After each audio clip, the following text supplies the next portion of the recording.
want to work on a foam tray as to not damage anything on the model, the first thing you want to do is lift up the dynamic brake housing and using something soft like a toothpick, pull up the little electrical connector.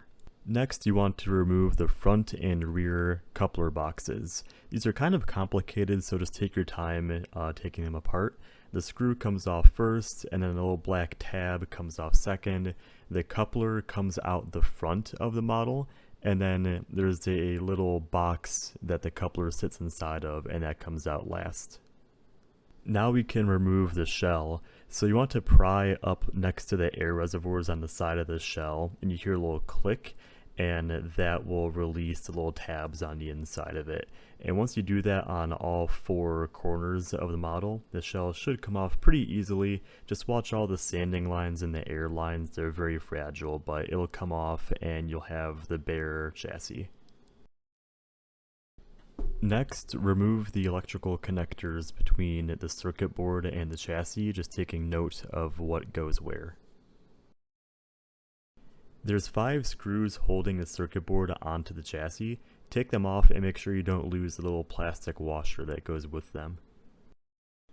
Now you can remove the circuit board from the chassis, and you can see 2 black boxes. Those are the actual speakers on this model. There's 2 of them from the factory.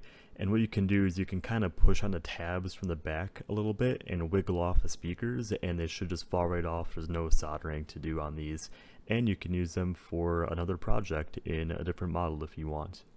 So now we get to our Motown model speaker upgrade, and the first thing you want to do is take off the double-side tape cover. So use like an X-Acto or something sharp to just peel it off, and then we're going to be putting this on the back side of the chassis on the model. So just put it on really straight and true. Make sure you press it down firmly so that it really adheres nicely, and make sure that none of the sides are sticking off so that it doesn't interfere with the shell when you put it back on later. Next, you can tin the 2 speaker connections on the back side of the circuit board. This is where we're going to be putting our wires coming from the speaker. Now we can solder the speaker wires onto the circuit board. Make sure when you do this, the wires are facing towards the front of the model, not the back, because otherwise it'll interfere with the mounting point of the circuit board. Reinstalling the circuit board is pretty straightforward. You just want to make sure that none of the wires are getting caught or pinched anywhere between the speaker wires and also the pickup and motor wires. And then just reinstall the 5 screws and making sure that you have the little plastic washers with them. Next, you want to go ahead and reinstall the electrical connectors between the motor and pickups and the circuit board. Just make sure that the motor connectors actually attach to the motor because they're all the same color, so it can be kind of confusing. And once you do that, go around the sides of the chassis. Make sure those wires are sticking in the chassis and not sticking out. Otherwise, the shell will interfere with them when you put the shell back on, and it'll make things really difficult.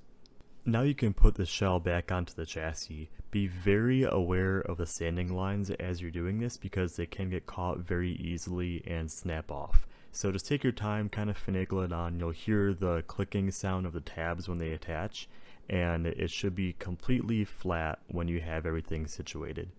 Next, you can put the coupler boxes back on with the big plastic piece going in first, the coupler coming from the outside second, and then the little plastic tab going on third, and then screwing it back together. It's just the opposite of the way that it came off.